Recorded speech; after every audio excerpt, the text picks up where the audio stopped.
Welcome to the Software People Stories. I'm Shiv. I'm Chitra. And I'm Gayatri. We bring you interesting, untold stories of people Associated with the creation Or consumption of software-based solutions. You'll hear stories of what worked, and sometimes what didn't, you will also hear very personal experiences. and insights that would trigger your thoughts And inspire you to do even greater things.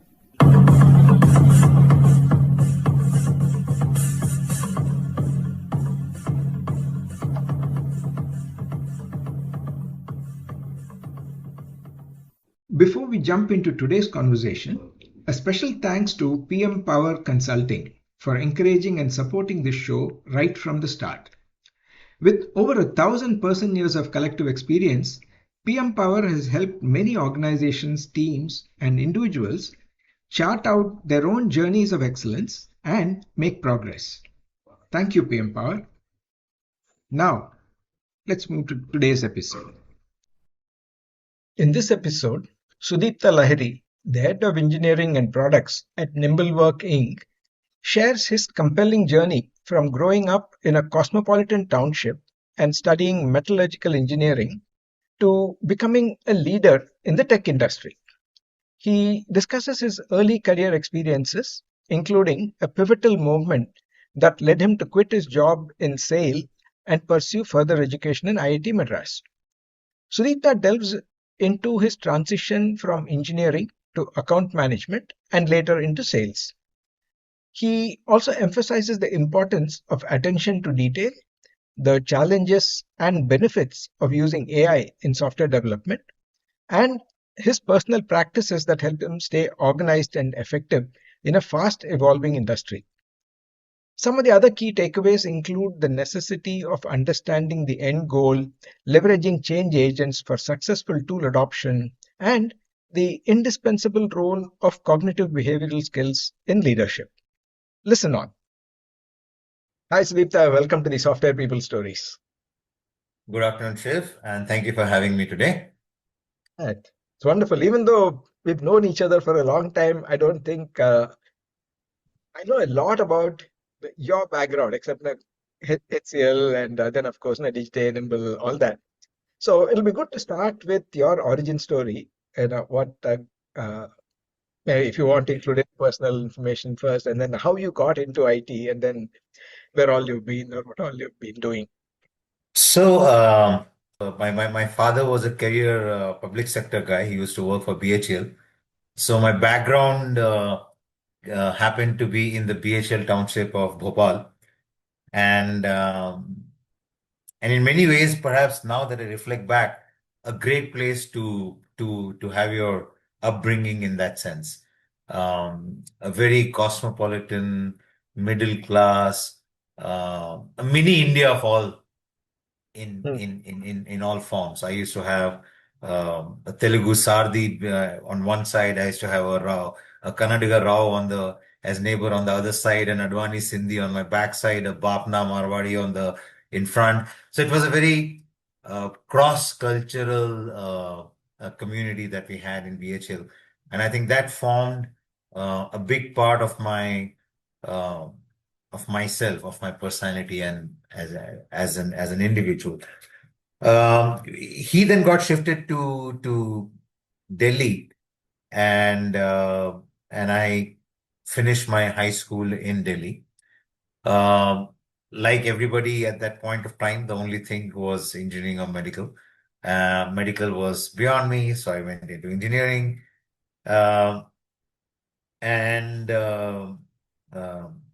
Like again, everybody else, I sat for IIT. I got marine engineering, so not that great. And I finally joined into the second oldest college in India, which that time used to be called BE College, Bengal Engineering College. And I joined their metallurgical department. Had really just an unbelievable amount of fun in those 4 years of engineering. I've heard sometimes students say that they're taking tuitions for their graduation degree, and I kind of flip off the chair that something is seriously wrong if you got to take tuitions for your engineering. But nevertheless, so those 4 years went like, I think perhaps the best years, absolutely the best years. Um, and um, Obviously apart from studies. So I was generally pretty good about attending classes and stuff, which itself was a very unique thing. But I used to have a lot of sports activities and things like that. And like for most metallurgical engineers, I got a campus placement into SAIL. And as you can imagine, my father being from BHEL pushed me into SAIL, saying, that's a place to be, set career in motion. You don't need to worry about anything else. Again, in hindsight, perhaps the man was right 50 years later. But nevertheless, at that point of time, I joined SAIL. The first month went great. This was SAIL Bhilai. The first month went great. We were in nice, air-conditioned rooms and undergoing training programs and stuff. The first day they took us out of that environment into the factory. They took us into a place called the coke oven plant. Now, I have obviously done two internships in steel plants. I had done my first internship in TISCO and in ISCO. So I mean, the whole concept of an iron and steel plant was not so foreign to me. But for some reason, I don't know how, perhaps I had never been to a coke oven plant. And that moment was it was like a shock treatment for me. Because if you see a coke oven plant, what you realize is everything is black around you. Everything. Okay, the chairs are black, the pillars are black, the walls are black, the trees around the coke oven plant are black, the leaves are black, everything is black. And it just flashed to me that if by chance they tell me you got to start with a 6-month posting here, I'm finished. So I did have an IIT Madras admission, but I wasn't sure what to do because I said engineering was a ball. So I said, okay, let's start straight into a job. That perhaps was the first pivot moment of my life. That night, that same night, without any railway reservation ticket, without telling my parents, I got two of my friends without resigning from SAIL. I took two of my friends, have used their help to kind of take my trunk along, and they took me to the railway station, and I said, I'm going to go without reservation to Chennai. That's it. And I did not obviously have the gumption to tell my parents at that point of time, because I knew if I would have told them what their response would have been. So that night also coincidentally was perhaps one of the hardest moments of my life so far, because I was traveling without reservation. I had a lot of luggage. I got in Nagpur for a changeover to a train coming from Delhi going to Chennai. And again, that was also WT, I mean, without reservation. But a lot of saga, but it was a difficult night. Finally reached Chennai, did my admission, got my admission done. And I think on day 3, I called my parents. Thankfully, in those days, we did not have mobile phone for them to bug me and for me to have to be able to respond to them. So after 3 days, I started at IIT Madras. IIT Madras was a great exposure, frankly. I joined their industrial management program, which was a very nice core balance between industrial engineering and operations and management. So operations research, industrial engineering, and management. And it was a difficult journey from an academics perspective, simply because when you take a course there, in the same course, you have people from BTech and MTech who are taking it together. So you're competing with them in the same at the same level, and I would be the first one to openly and publicly acknowledge that most of them were significantly more intelligent than what I was. So I fought it hard. I still got a good 9.2 CGPA in those from the MTech program. And that's where Wipro came and picked us up uh, from their campus around. That was, by the way, in IT, was my first exposure to computers. So that's where I started Okay. writing Microsoft Access, DBase programs. I did my internship at Lucas TVS. So we were writing optimization programs for them in C at that point of time. C++ was still not there. But one thing which left a mark for me was Microsoft Access. I still think that was one of the most intuitive user interfaces still date. If you think this was 1990, 1980, 1990, 1990, 91. And believe it or not, at Nimble, we wrote our first no code platform. And I actually used that as a reference in my mind, what I had as a reference to kind of make it a very, very intuitive interface. But nevertheless, so we joined Wipro and we started our training. Again, two great people, Ramesh Imani. I don't know if you've heard of Ramesh, but a stalwart in the industry. So Ramesh picked me up from the campus, and I joined Wipro Systems Limited, which was headed by that point of time by a person called Mani, who later on became the CEO of Keen and stuff. So we started typical development, Oracle Forms 2.3, Oracle development, hardcore. I started with Andhra Bank. And after doing that for a couple of years, we did two very good learning projects. We did the complete factory automation for Bharat Electronics at their Kotdwar plant, which was in UP.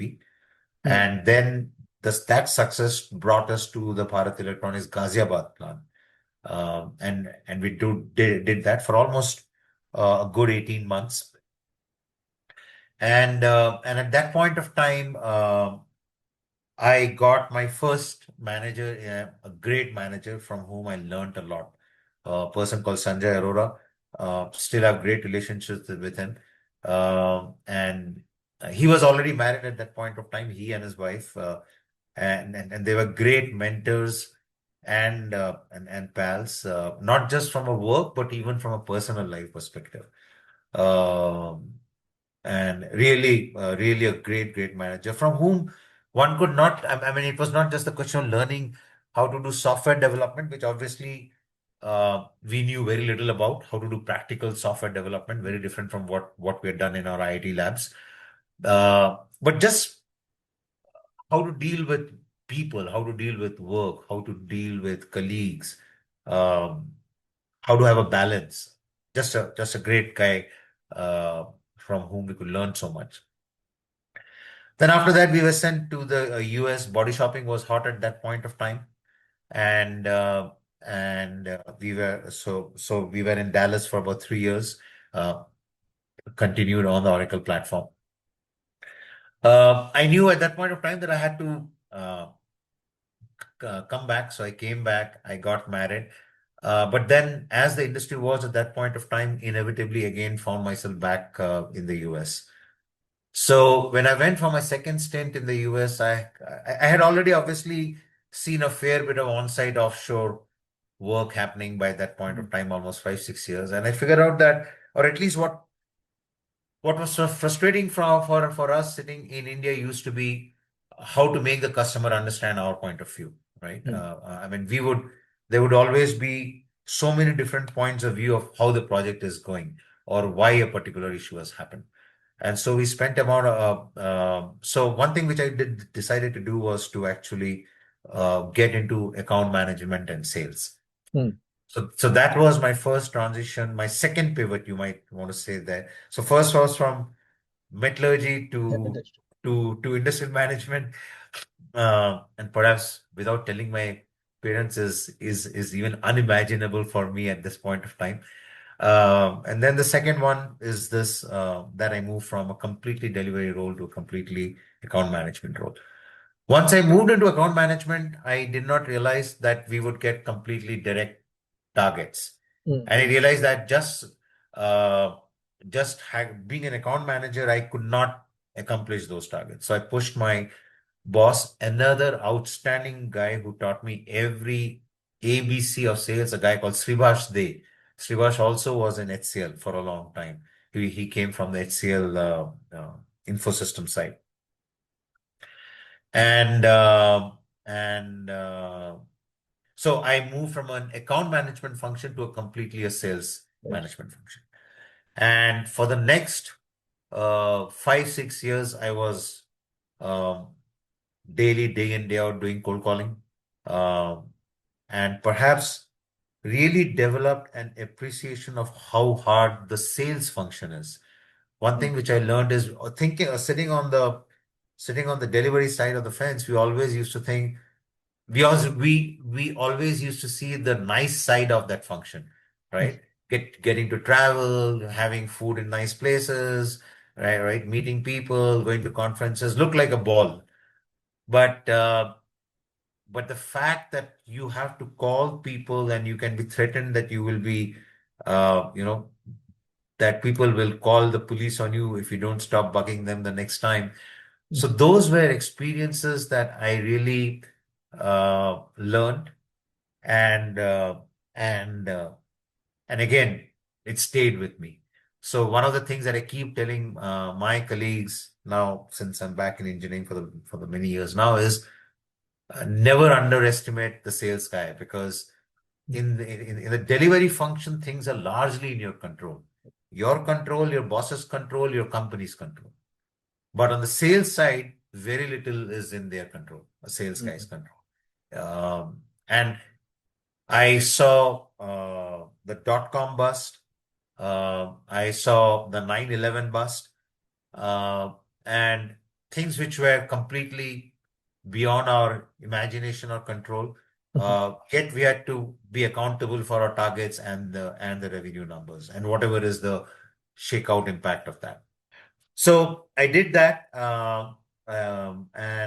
but good thing was I was extremely satisfying that I was very successful in that function. So I was one of the top 6 people from a sales function in HCL at that point of time. We were recognized separately. All that stuff happened. I was heading the HCL insurance vertical, HCL America's insurance vertical. Then in 2002, I came back to India again. I knew I had to come back. So I never even applied for my green card and stuff. I came back and I started back in HCL Gurgaon. From there on, I was trying to figure out what to do next. I'd already seen the delivery side, the sales side in the IT services industry. So thankfully, I had made some good friends with people in Dallas. And Dallas was the hub for a company called i2 Technologies. They were big in the supply chain space. So that's that was the third pivot to move from IT services into a product industry. And I joined i2. I was with i2 for a couple of years. Got a little disillusioned because I realized it would still be a very US governed, US centric organization. They would essentially consider India as a staffing organization. And though I met again a very nice set of colleagues, they are very, very, i2 was a great pool of perhaps the smartest and people with the highest level of humility in one organization. I've never seen that combination. HCL was very diametrically opposite. At least HCL sales officer was very opposite. i2 was an amazing combination of intelligence with humility. So did that for a couple of years, and after that I joined Digité. I've been with Digité for 20 years. Obviously, I knew all the people in Digité. They were with me in HCL, so I got pulled in, and I've been with Digité now for 20 years. Clearly, have done multiple things. 2 pivots happened here. I think the first pivot happened is when we moved away from the typical way that we used to do projects to the completely a lean agile way of working. I was blown away by the by the effectiveness of this way of working. but I could not. But I imagined that we also had the tooling to be able to support this way of working. So I think that was a factor, but that was a huge pivot, and we went from 3 releases in a year to 2 releases every month, absolutely in an automated fashion. Till Friday we develop, over the weekend we ship it to production. To the extent that I killed the concept of a staging server. I said nothing doing. If you're ready to go, you need to have the confidence that you have tested it enough. If you don't have the confidence, don't put it into staging. And then in COVID, when COVID hit us, I really started thinking about how do we connect with our people, and that's the time that we started thinking about this concept of humanizing work. And we did some research and tried to figure out what to do around that. And we built in Nimble use cases very specifically around how do we really not just have a group of individuals working together, but a group of connected individuals who work for an output, who work for an outcome. So we kind of built some very unique use cases and capabilities after obviously understanding what is required to be able to facilitate that. So that would be in a nutshell from a career perspective. Obviously, along the years, you know, have made lots of friends, colleagues, good friends with whom we have kept our relationships. I know some things where some others do greatly, much better than I'm able to do. And obviously there are some things that I know that I am much better than the average, and that I can pull that along with me. So that would be in a nutshell, Shiv. Yeah, great story, Sudipta. I have a lot of things to explore. And a couple of things, as you were saying, I was reflecting on first on MS Access. I am associated with an NGO where coincidentally Ramesh Shimani is also associated. Okay. We've been there together for a while. We also started Sure. our careers almost together Okay. with TBL. Right. So the thing was about MS Access. We met one of our partners. We call the other NGOs that we work with. We are like a meta Right. NGO. Right. Where this lady was saying that some application that was developed by us, the very Right. first version in Right. MS Access, Right. 20 years ago, she's still using. Yeah. Yeah. So even Yeah. though there is a later version and all that, she uses it for other modules. She said a couple of Right. modules, that's so simple to use, and then we understand that, and then MS Access still lives, probably next to COBOL. Yeah. Yeah. No, I was the way you could configure dynamic queries was absolutely outstanding, and I've never seen a completely GUI interface that is as intuitive as what Access had in those days. Yeah, yeah, yeah. So stepping back, these transitions that you mentioned, the first one, of course, from SAIL to IIT, was probably back to an academic context which you were familiar with before you got into SAIL and all that. But moving from there into even project delivery, when you said that there are things that were different from what you do during your courses and what you do. Then the account management, right? What was there any shift in thinking that was needed in terms of, say, listening to others or responding to them? So I think the Indian IT industry trained us well from being an engineer to a tech lead, project lead, to be a project manager. That I think comes in a very natural evolution, and we see people do that. There are structures and processes in place that kind of facilitate that. There absolutely is nothing for account management transitioning into sales role, and and very clearly, when you start in a small office, we hardly had 5 people in that office. This is HCL Dallas office. everybody's busy in their accounts and their own sales and account relationships. So it's very hard for them to kind of take you along. Obviously, as I said, Srivash taught me a lot. He used to handhold. I mean, he would come with me. So whenever I would get an appointment, he would come with me. He would do the presentation. That's how I started seeing how he is doing his presentations and stuff. But I think the first shock therapy there was this whole concept of cold calling. Because never in your life have you been used to such a high percentage of negativity, right? You call 70, 80 numbers a day after preparing some time, investing, thinking what you're going to call them for. But there would be weeks that you don't get an appointment and you don't know what to do. You don't know if you are at fault. On paper, obviously, you have shared the scripts with somebody else. They have given you some feedback. You have tuned it.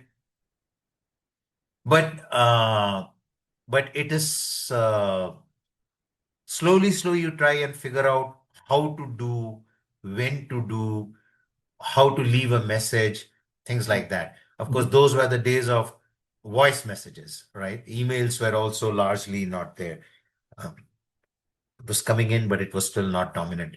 So how to leave a voice message that would make the guy tell his secretary that, okay, connect me with this guy. So no real process to it, except to keep yourself, push yourself to be motivated against a continuous backlash of hearing no, or just not getting any response. And in sales, if you cannot convert calls into presentations and presentations into subsequent meetings and subsequent meetings into an RFP or a proposal, you're going to be out of the door, right? You cannot carry on that for 6 months, 9 months, 12 months. What truly helped me was because I had an on-site offshore exposure myself, compared to the message that everybody else was pushing around body shopping. I was pushing for on-site offshore work. It had a plus and a minus. The minus was that my revenue numbers were much lower. But the plus was it was a different story that I was pushing through. And so therefore, to that extent, my first account was a lady called Linda Lewis in a company called American General Life Insurance. Very aged lady. And she called me to say, okay, I've heard this. We have a problem. And I have a system in something called ALCS. Have you guys done any work on it? Can you convert it into COBOL, CICS, DBQ? Obviously, I had no idea what ALCS was.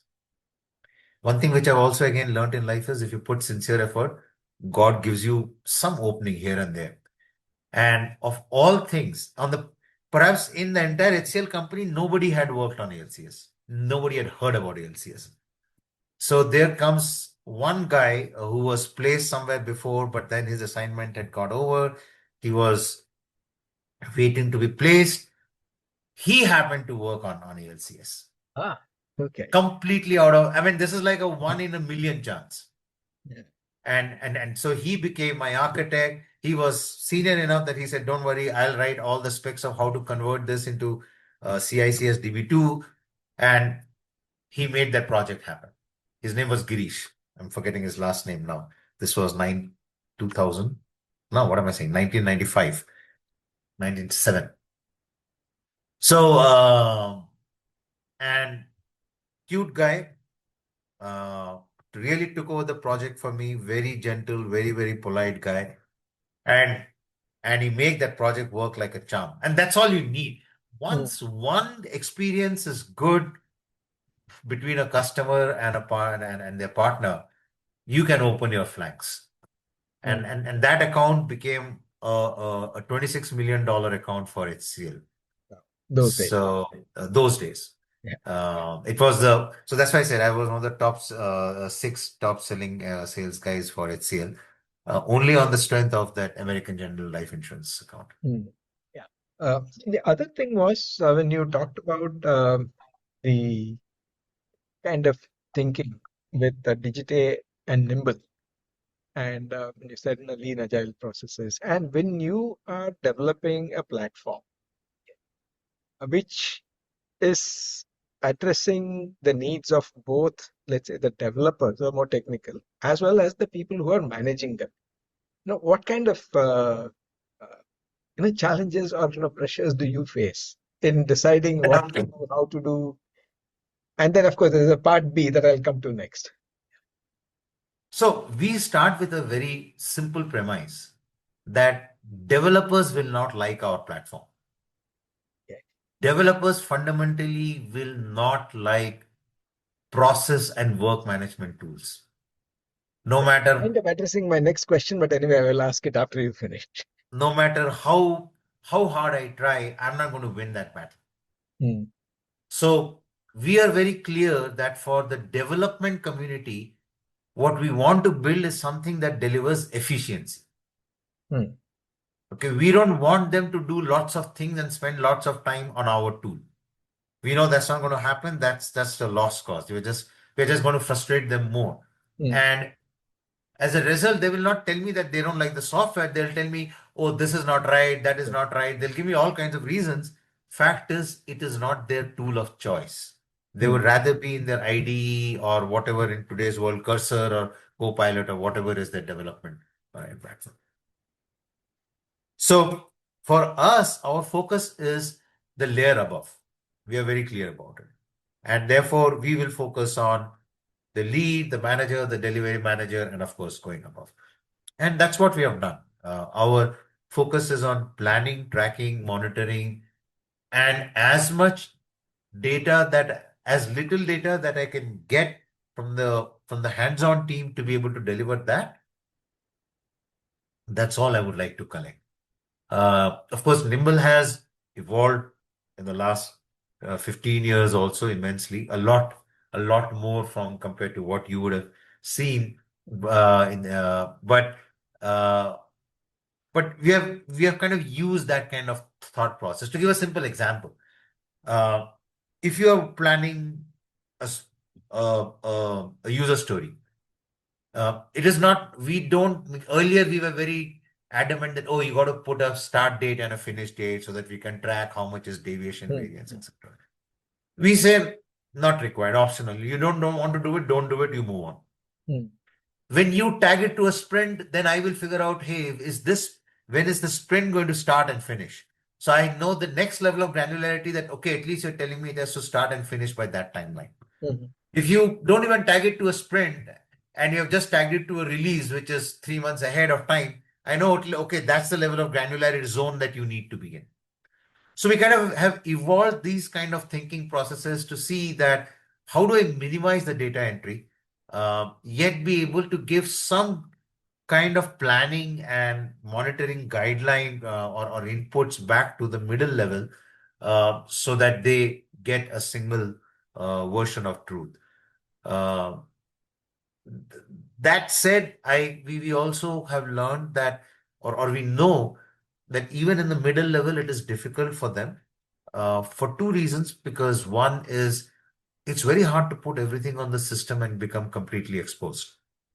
If I'm completely being truthful, everything is going to come out.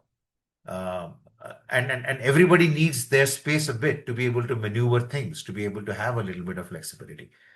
So how do we kind of help people to kind of have stuff in the tool that will allow them to build some contingencies here and there so that they have some space to maneuver around, keep it away from their next level or keep it away from the customers.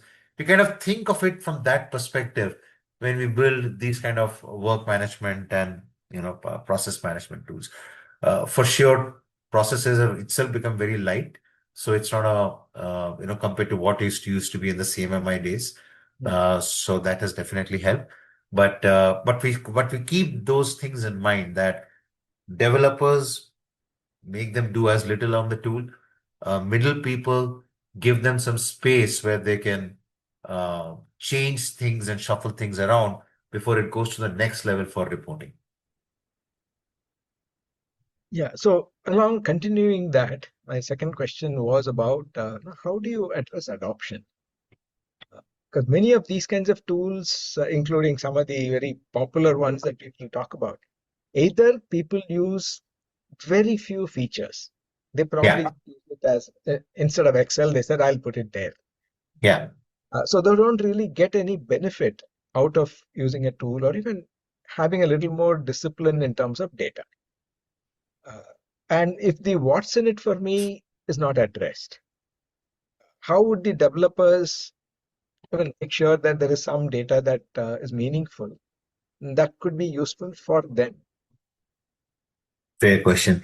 So over the years, I've learned that there are essentially, two profiles of people. There are people who will do something with, uh, for lack of a better term, uh, who'll make an effort to do a good job. They'll take a little bit of an extra step. They'll write an extra plan. They'll write their notes on paper. They'll be a little more disciplined. They'll be a little more data oriented. So, so there are these kind of people. And then there are a majority for whom it's just another thing to be done. And then I move on from this step to the next step. Obviously, the first one is a very, very, very, very tiny majority, tiny minority. So what we try and do over the years in adoption is to try and see how I can identify those guys. And if I can, then be able to work with them and only use them as the selling agent inside the project. If they cannot influence, I cannot influence. I don't have a chance because I'm too far away. For sure, top down goes to some extent, but it leads to a lot of data corruption. It leads to a lot of unreliable data, which is just not predictable. So over the years, we have kind of abandoned from that approach. But we look for change agents and try and work it through with the change agents. The software itself now has elements of gamification, stuff like that, but all that is secondary. Fundamentally, you need somebody who wants to do a better job. Whether it is a developer, whether it is a team leader, whether it is a project manager. There are so many project managers that I've seen who just come in, do a status report in Microsoft Word and send it out. And it's utterly off the mark. Mhm. Very few people go to a system, pick up structured data, have the passion to roll out something, have the passion to learn something. That profile, I think, is very universal. It is across industry, it is across generations, and I don't expect that to change. The question is, how do organizations and teams identify these people and put them into a driver's seat when they want to roll out transformations? If they're able to do that, then these have a better chance of success. And from our part as a vendor, as a partner, we will always keep on nudging them to kind of say, hey, do you have the right guy? Do you have the right guy? Is this the right team? Are you starting with the right person? If not, it dies a slow death. Yeah. See, one other aspect that I found in interacting with teams and all that is these are when you particularly talk about change agents. There is a lot of softer aspects which are not just by the numbers. How do you address those? The reason someone is probably not updating, or the reason why someone says, no, this I don't want to be restricted by this process and so on. If there are some either underlying causes or helping the influencers, let's say, be able I think to understand the context. there are many, many factors. So I think it is hard to pinpoint. But I would say two, three things stand out to me. One is, and I kind of said that in my previous answer, people who have a slightly more higher attention to detail. Uh, and you cannot build that. You cannot train people for that. You cannot put that in an SOP and say, do this. So one of the things which I have very heavily relied in my interview for people who are up to the lead level, technical lead level, is their math scores. I don't care about their other side scores, but I care about their math scores. Simply because I'm trying to assess, are you casual or are you disciplined? Obviously, the fact that somebody is at this level coming to me, I know he knows what has to be done. It's a question of, are you casual in your approach and therefore make mistakes, or are you thoughtfully working it out? So I think one of those is attention to detail. Sometimes, obviously, as one might understand that things can be hard to do, you're under pressure, project is behind, deadlines are screaming on you. The last thing you want to do is go to a system and put your Friday timesheets. You put some standard 8, which unfortunately makes it worse because wrong data is worse than no data. Yeah. If I was having a team of 5, 6 people, I would need very little processes, right? They will talk, they will work around between themselves. The minute I scale, I need processes. Why? Because they are being used to make people stick to a uniform way of working so that I get a consistent, predictable outcome. What that automatically means is there are things that people will try to do which they're constrained from doing. Now, in some environments, you can open it up a bit and say, okay, here's your zone of experimentation. Safe as this classic experimentation sprint.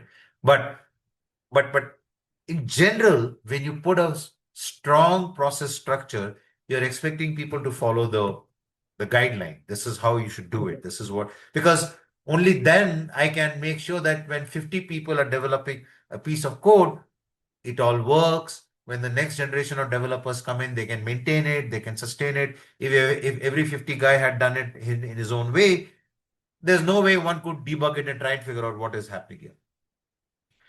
So getting the right balance between process and giving people that freedom and that flexibility is the challenge in our industry. And I will only say that given the kind of technology stack that we are dealing with, it is absolutely becoming near impossible to do that.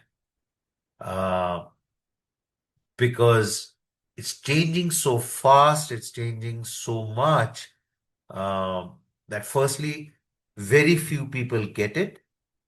And even when they get it, one technology stack is shifting from being prime time within every 9 to 12 months. And you're having another mix, another tool in the mix. So it's becoming very difficult to standardize and put this in a process structure. But that is inevitable. So this challenge between organizations trying their teams to want to do in a certain uniform way of doing things versus tools and technology and engineers having their inherent desire to try new things, to do it in newer ways, to be able to experiment, to be able to do more cool stuff. This challenge is not going away. And I think every project manager and team has to figure out what is the midpoint for them. Yeah. Actually, one thing that we found more effective for teams is many of the objections come because saying that, no, I know what I've already done. Why should I record it? If it is for somebody else, then they can figure out, that is not my job. But you flip it around and say that it's like the equivalent of the required run rate. When you say that you need to do, everybody wants to do a good job. It's not about what you've already done, but can you just pause for a moment and think about what is yet to be done, and then how can you make sure that increase the confidence of getting that? Right. Automatically, unless they have at least some rudimentary data, They can't do that. It'll all be otherwise. Now, I think I can do it. But that way, they do see some value in the data that they need to maintain as otherwise, what is probably, paperwork or grudge work and things like that.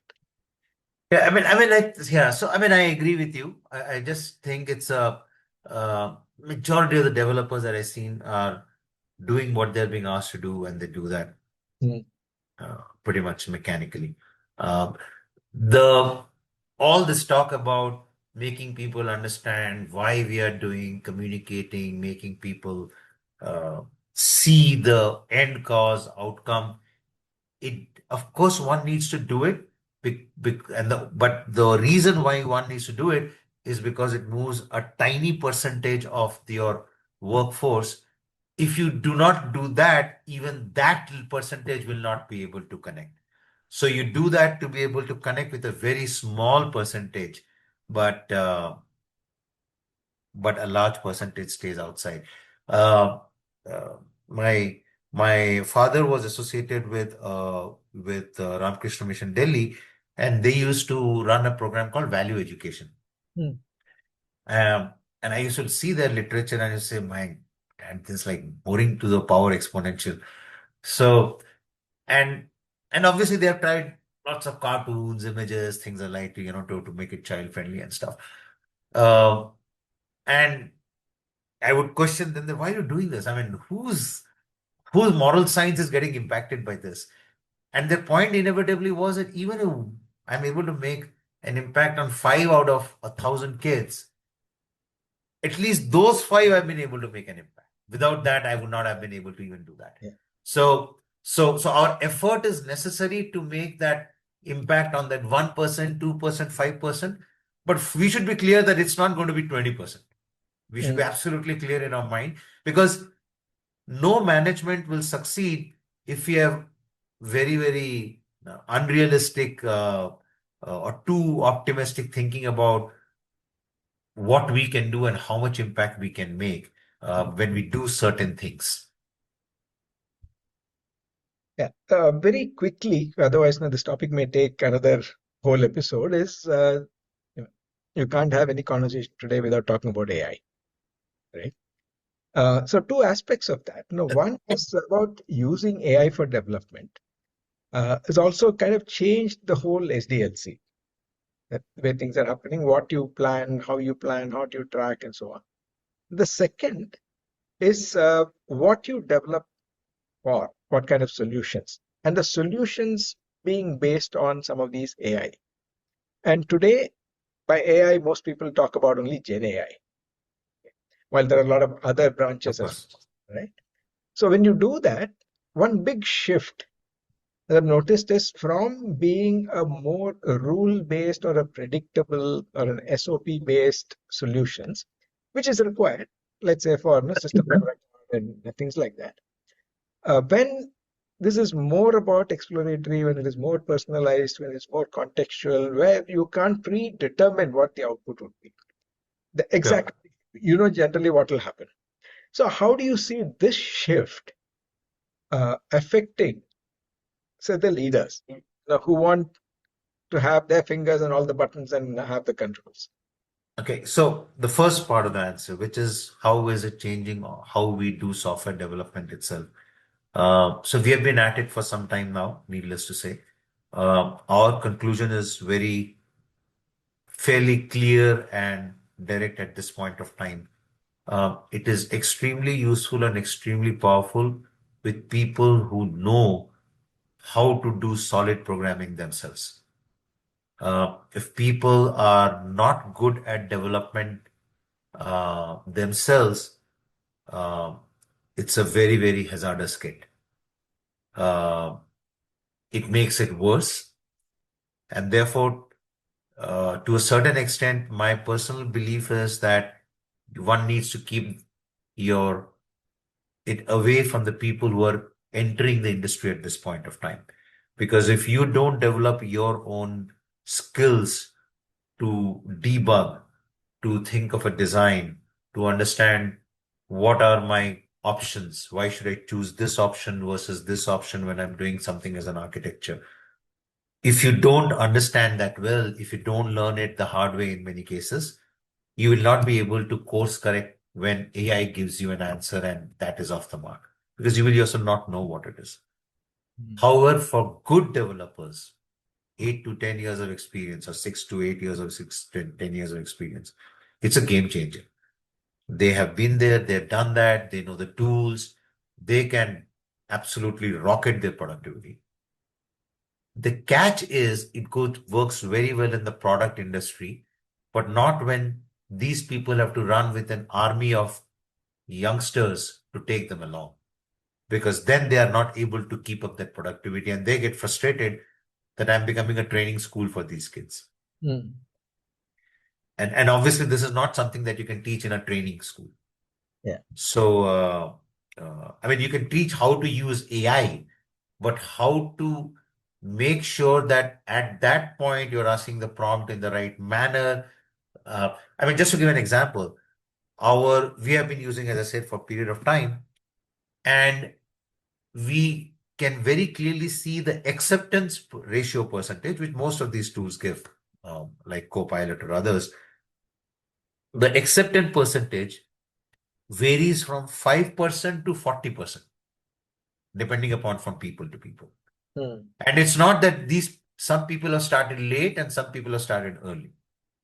Okay, it's not that they're not using the tool, but the final outcome, learning to know how to ask and how to frame that will solve your problem, is a skill.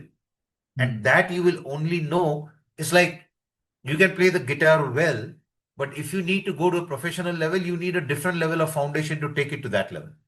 Without that foundation, you can't suddenly jump to that level. Very same thing here, it's a skill. And I strongly believe you need to go through the drill to get that skill picked up. About leadership, I think my humble opinion is that leadership is also quite confused at this point of time. There is obviously a lot that is happening, from the external media. Every time Satya Nadella will come and say, "Oh, look, I asked this question and this is what," and it does this magic. Nobody is deep diving to say below that magic that Satya Nadella showed on the screen, what all happened? How much of training data was put in? How much of readiness did an army of people put to make that question work like a magic, right? Yes, it looks very nice when he's in a conference and it gives you the answer, but I'm very sure he will be very skeptical about letting somebody from the audience come and ask a question, right? If it was that good, one should be able to try that out. So I think leadership is trying to figure it out. On one side, they hear great stories. It is genuine that it will be a game changer, but it will take some time. And I think the hype is overdone. And people will struggle to kind of realize the potential value out of it. We have rolled out multiple use cases, but we still don't see much traction. And because, as I said, 90% of the population is used to doing the things in their way. They come, you have a task, they get their job done, they move on. If you want them to go and experiment with the tool, try it out, figure out why it's working, not working, revise the prompt, it will take time. It will take some questioning. Will you be patient enough to do that? What happens if that productivity comes down? So I think the adoption is still a little far away, unless it is very ubiquitously done and completely behind the layers, like autonomous cars as an example. We have some very magical in the product management function. I'm absolutely blown away by the amount of by the improvement in the quality of output that I can get from Gen AI. Absolutely mind-boggling. I mean, I can confidently say that a 3 to 4 week of effort that one would have taken in working on a full epic and grooming it fully can be done in literally 2 days. It's mind-boggling. So I think there are pockets like that. I think it's still a little time away from a deeper adoption. In a way, that's reassuring because there is still a lot of work to be done by 100%. professionals. 100%. 100%. Yeah, I didn't realize how long we've been talking. So one question which I do want to ask you is if you would like to share any personal practices that help you stay grounded with so much of changing technology. One, you have to manage your product roadmap and then answer questions from customers saying, when are you going to do this? Are you doing this? Why are you not doing this? Plus, of course, keeping the the lights on and the existing users happy. What practices help you stay grounded? I told long back, in the beginning of this call, that I know that I have some strengths that many people don't have. One of those strengths is I'm a very, very organized and a very detailed person. And I can very confidently say that my family gets very upset with me for that reason. So, I mean, when we plan a trip, I would know I need to go here this time. This is the breakfast. It will open here. This is what we need to have. We finish this. Lunch is here. So our plans are driven like that. So the other thing which also I know is that my memory is not too great. So I have a very, so I make, along with people, when I'm discussing with them, I make very detailed notes and I chronologically follow those notes. And when I get into a meeting, I take a minute or two to go through those notes before I take the next update. Because I have almost 13 to 14 directs, right? And it is impossible for me to keep track of what I had told them 2 weeks back, etc. Right? So that is one habit that I've developed for a long period of time. Not just this, but even in my personal life, like all my financial transactions are on Microsoft Money. So my expense reports come out in 2 minutes because they're all I just need to click a button there. So I think that has definitely helped me to be able to navigate around. The other thing is, which has helped me, is I'm not on social media other than LinkedIn. And we rarely watch TV. What that gives me is a lot of time to just do other things. So one of the really areas of interest for me is macroeconomics. I read that. Obviously, as I said, people and behavioral science, cognitive science. I really think that in hindsight, if I would have known the value of cognitive behavior, 30 years back, that would have been a great track. And if I would have had the maturity to be able to appreciate its value at that point of time, which I think would not have come at a young age. But if I had, it would have been a great, great career to pursue, because human mind and how to be able to influence the human mind and people, I think is something that we don't teach anybody, but perhaps is one of the most influential skills. And you can't talk smooth English to get through that. You need a deeper connect with people to be able to build that trust and build that equation. So I think 2-3 things, as I said, very highly meticulously organized, detailed, and I do. I don't watch other things, so I have time to be able to read a fair bit of reading. I have not been able to read books, in all honesty, but I do look at regular blogs, YouTubes, those kind of things, to be able to keep in touch with what's happening. Okay. Yeah. On that wonderful note, thanks for being so vulnerable, sharing all your learnings and these tips. Thanks a lot, Sure. Steve. Sure, Shiv. Thanks a lot. Thanks for giving me the opportunity to kind of share some of my experiences, and I really appreciate it.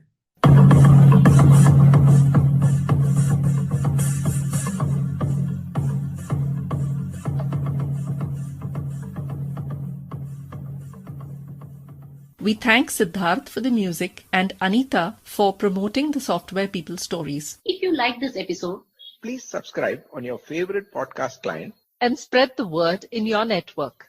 if you'd like to share your story, Contact us at podcasts@pm-powerconsulting.com.